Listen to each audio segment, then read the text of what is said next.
Hello YouTube, I've got another paranormal equipment review for you. Today's equipment review is the P-SB7 spirit box. You can see this used quite a bit on shows like Ghost Adventures and their live special. They introduced this tool. I did a review a while back on the Shack Hack ghost boxes, and I can honestly say this is miles better. It sweeps faster, you pick up less radio interference, and it's just all around a better tool. And it's not even all that much more expensive. I believe the going rate for a P-SB7 was $80 last time I checked, compared to around the $50 that you'll have to buy a Shack Hack for if you don't know how to hack one yourself.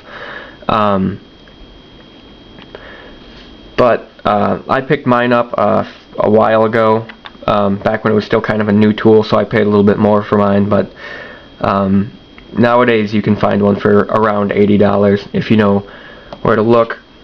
So you've got your ports back here, you've got headphones, and the speakers. I don't know if it's just my tool or my speaker, but you can't really plug it in all the way. You've got to leave it out, kind of, in order to get the full volume. So before we turn it on, we've got a few buttons up here. I don't think you can see them, but right here you've got sweep rate. It has different modes of sweep. So I like to use the fastest, which is a channel every 1/10 of a second, but you can go 1/4 of a second, 1/2 a second, all those. But I like using the quickest because it leaves for less interference, but it can speed up the actual EVPs as well, making them a little bit harder to hear. So it's really a matter of personal preference on that one. This button right here is just the backlight. Backlight's blue. You've got sweep forward and sweep backward. Contrary to some popular beliefs I've been seeing, the sweep backward function does not make the EVP go backwards. I don't really want to call it an EVP, the voice coming out of the spirit box, go backwards. It's just sweeping backwards in hopes of getting some better results. The voices will always be going the right direction, unless you use software to reverse them. Anyway, then you've got your volume up, volume down, your AM, FM frequencies. The AM has less radio interference, but you can only sweep it. The highest is 1 channel every 1/4 of a second, so it's a little bit slower. And then here's the power button right here. You've got your speaker on the back. I thought this right here was the speaker when I first ordered it, but you know, there's a smaller speaker on the back. You've got a little stand back here. So I'm going to turn it on. Now you've got your blue backlight, and it's considerably louder when it's on one station compared to when it's sweeping.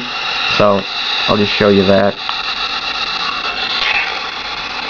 Now it's considerable amount quieter, the voices anyway, and you're getting a lot of radio interference. It's probably because I'm in pretty close proximity to a radio tower right now. So I'm gonna plug in the speaker.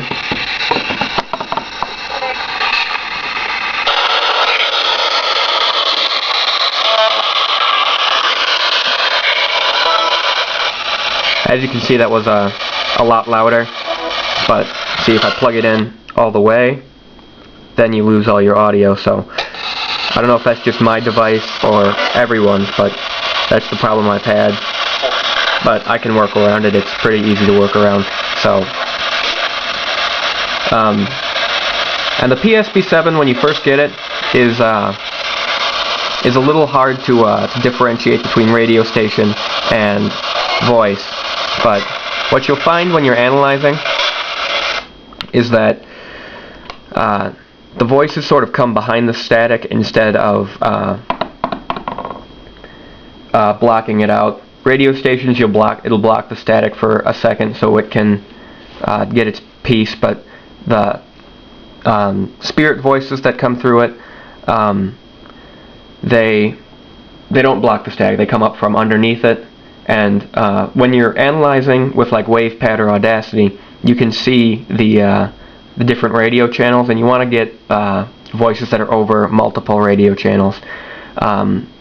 You might get 5, 6 radio channels, all the same voice. I had one that was, I think, 22 radio channels over the course of 22 radio channels. So when you've got something like that, it's kind of hard to say that it was all just radio station, because it's coming behind the static and it's multiple radio channels, all the same voices.